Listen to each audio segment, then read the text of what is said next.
Welcome back to Footballology. So up next we have the Los Angeles Rams up for their offseason grade. Now the first blatant problem with this Rams roster is Jared Goff. I think this is a high level playoff caliber, deep playoff caliber team that with the quarterback play that's just too shaky and inconsistent, and it hurts them from taking that next level in their progression of being that championship caliber roster.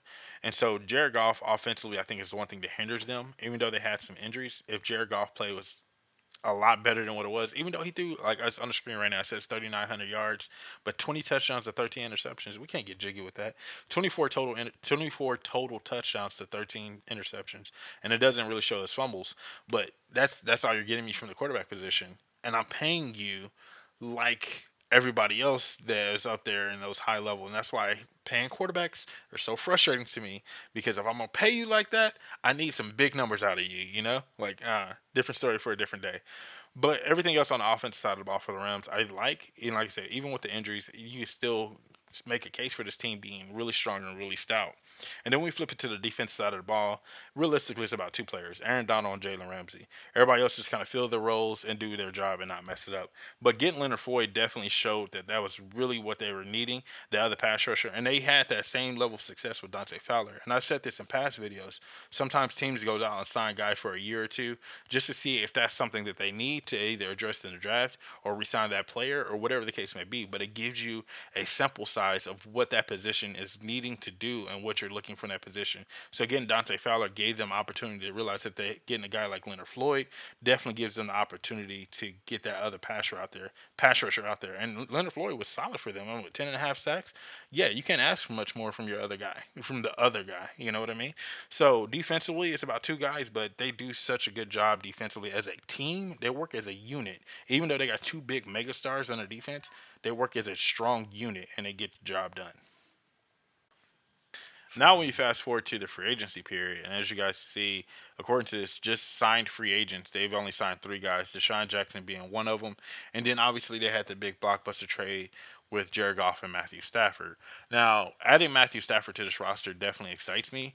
Granted, he is a huge step down in mobility from what Jared Goff gave you, but I think his passing ability is going to make up the difference there and make this offense a little bit more fluid and have this ball flying down the field the way I think ultimately Sean McVay wants it to. Sean McVay wants to push the ball down the field if possible, and I think Matthew Stafford gives you an option to do that. Getting a guy like Deshaun Jackson also gives you that same option as well. But that was it as far as their signing free agents. Everything else that they did this offseason seemed more or less like house maintenance, if you will, moving money around, trying to create more money, create more space. Moving to the Rams draft class, Tutu Atwell is a guy that they started their class off with, and I hate it. Tutu Atwell is not going to be the guy that you need him to be at that pick. In the second round, the first pick of your draft, and you're like, what is that? What are we gonna do with that? And I don't know who else was on the board at the time or whatever, but that makes no sense to me at all for you to get a gadget guy in the second round. Now moving to the third round, getting a guy like Ernest Jones who has some decent speed and can add some level of athleticism to the secondary. And I feel like that's something they really need. And there's a big void in the middle of this defense. Defense line is very strong and solid and consistent, and whereas the secondary is strong and solid as well. So having a guy like Ernest Jones, not saying he's going to be that big of an impact or difference maker right out of the gate, but what I'm saying is that's a void that you've seen and that you went out and you addressed, and I really like that a lot. Moving on to the fourth round pick and Jacob Harris. Jacob Harris, let me tell you, ladies and gentlemen, I am so excited for him because I seen that he ran a 4.3 at UCF Pro Day, and sometimes the numbers are inflated. I get it, I get it. He's like 6'5", jumped 40 inches, the whole nine. This man has to play a wide receiver, and I hope he stays a wide receiver. And the fact that Matthew Stafford's in house, oh, excites me even more because if Matthew Stafford doesn't see him and see those measurables and think to himself, I might have found my second coming of Megatron. And so hopefully that they're working on. I don't know what's going on there. Like I said, I've done any research or any like further research as far as what the Rams camp is looking like. But hopefully a guy like Jacob Harris can make it out of camp and end up making it on a roster and be a valuable receiving threat for them because I'm extremely excited for what Jacob Harris can possibly add to them. As long as they leave him at wide receiver, please, for the love of God, don't move him to tight end. And then the last guy, Chris Garrett out of Concordia, St. Paul. As you guys know, if you're a fan of the channel, you know I did a feature on him. Dude had 22, 21 sacks, something like that. at Concordia. Oh, granted, the level of talent and competition isn't there, but God, you gotta love sack production, right?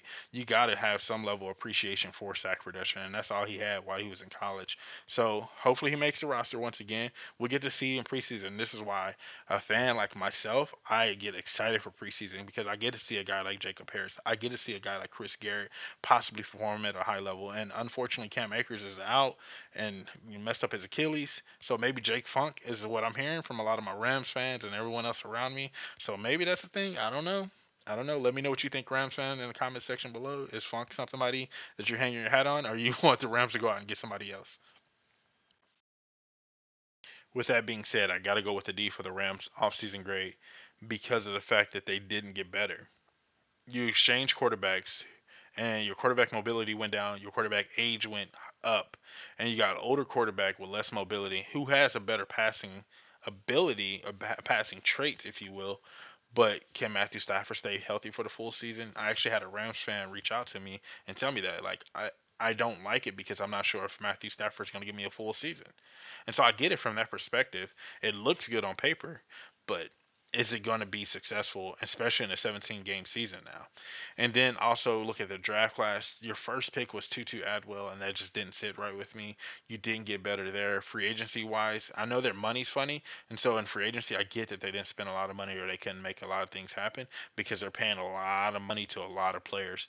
And so you think about Jalen Ramsey, you think about Aaron Donald, you think about the contract they have with Goff.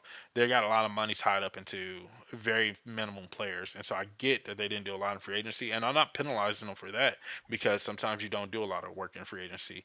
But your draft class did not show me that you cared about this team going in the right direction. It seemed like this team got a lot of decent role players. Even the guys that I mentioned, in Jacob Harris and Chris Garrett, I like those guys, but are they going to be completely out of the gate impactful guys? I don't know. It's just too much uncertainty, and I don't feel like they got better as a team, especially once again in a really tough NFC West that I mean, they've been competitive in, and but did you get better? Can you see Russell Wilson or can you see Matthew Stafford going toe to toe to Russell Wilson? You got Trey Lance in the division now. You got so many other players in the division that are going to be playing at a high level. Is Matthew Stafford really going to make that big of an impact or that big of a change? So I don't know. Let me know what you think if you're a Rams fan in the comment section below. Definitely, this is a low grade, and so I'm pretty sure a lot of you guys are going to hate me for this.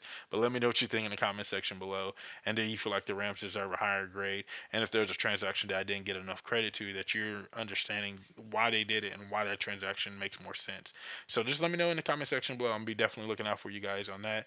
And if you're not a footballologist yet, I don't know what you're waiting on. Gonna hit that subscribe button today, become a footballologist, and stay safe, football fans.